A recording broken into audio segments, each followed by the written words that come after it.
One way to think about accountability in the development of people is to remember about accountability for the budget process. I mean, what would happen to a manager who said, I'm not going to do the budget, I'm not going to do budget variance reports, I don't care about the budget. I mean, that's just never going to happen. So why is budget enjoying such a high level of accountability in pretty much every organization? Well, first of all, it's discussed frequently.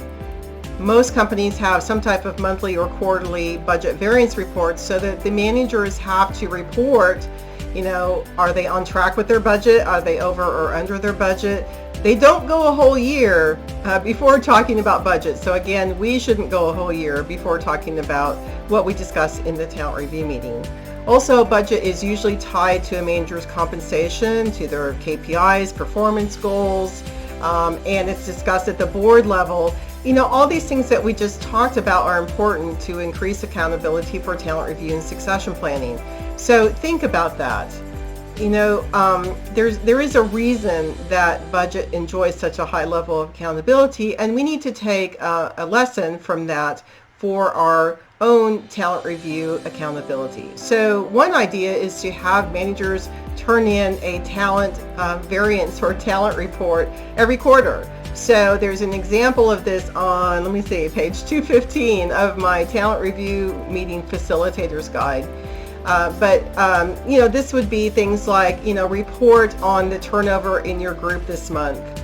Report on, did you lose any top talent or successors?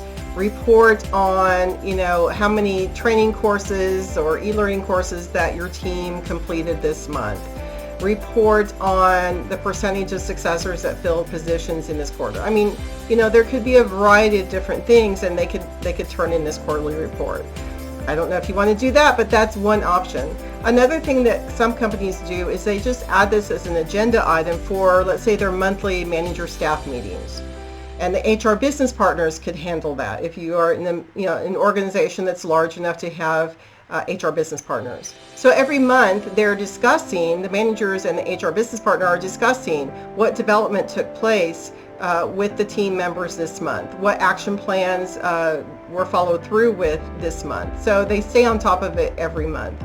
Or, as I said, you could have a 6-month checkup, or I think a quarterly checkup might be too much, but a 6-month checkup just to get everyone who was in the last talent review meeting back together to discuss just the action plans and how the action plans are coming along. And do we have any now qualified successors who were previously, let's say, a future one-gap successor, but they worked on that, they went to the training, they did the on-job work, and now they're a qualified successor. So you're looking for progress check meetings every 6 months. So these are just ideas and ways to increase accountability, but the number one thing to remember is don't wait a whole year before having another talent review and talent development discussion with that group of managers.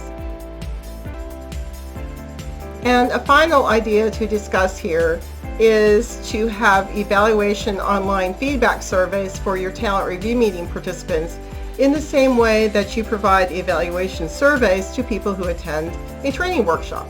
I mean, we always do that, calling them smile sheets, right? What was your satisfaction level, with the workshop? What did you take away from the workshop? Was the facilitator effective? All those kinds of things. Well, I suggest that you do the same thing to get some feedback back from the people who attend the talent review meetings. There's actually in my talent review meeting facilitator's guide some suggestions for this.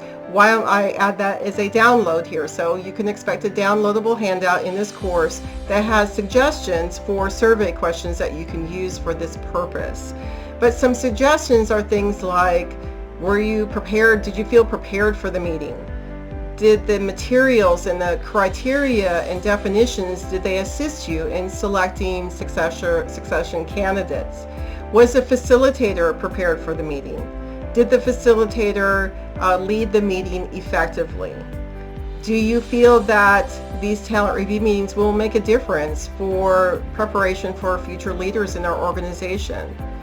Did you find your time spent in the talent review meeting to be a valuable use of your time?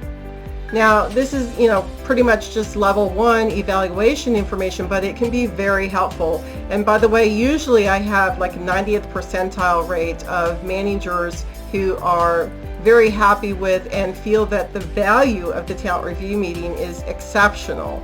And even though that's not a return on investment type of metric, when you show the executives and the board of directors that, let's say 95% of the managers say this was a very valuable use of my time to be in these talent review meetings, I mean, that goes a long way. That's a very powerful statement to be able to make, but you won't be able to make it if you don't do the online feedback surveys after the talent review meeting.